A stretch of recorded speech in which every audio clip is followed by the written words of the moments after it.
So poverty in America today is not material want. It No. simply is not, by the standards of all time, Yeah. all history, other Yeah. places. Yeah. It is not material want. It's poverty of the mind.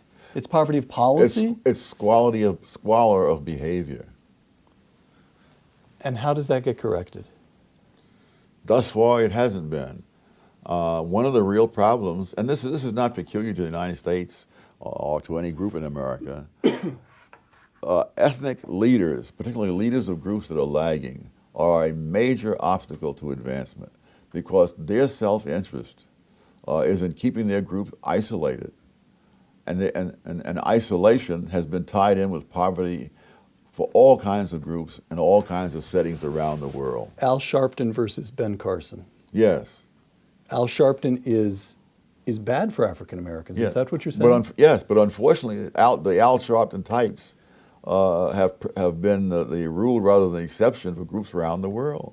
Back in 19th century Bohemia, where the Germans, again, for a whole lot of... How do you know all this?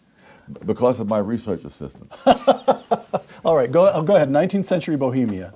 The Germans had all kinds of advantages that came out of history, which you could go into if you felt like it. But, for example, if you were in the early 19th century Bohemia and you wanted to go to high school and you were a Czech, you would have to learn German because there were no high schools in the Czech language until 1848. And so, but that was a condition common throughout Eastern Europe, that the Slavic languages became literate centuries after the German language did. And therefore, there was a huge knowledge in the German language that was not equally available in Slavic languages at that time. And so if anyone who wanted to become an educated person and go into the professions, they had to learn German. Now, you would think that the leaders, if they were looking out for the best interests of their followers, would say, for heaven's sake, learn German and move on up. No, they fought tooth and nail against it.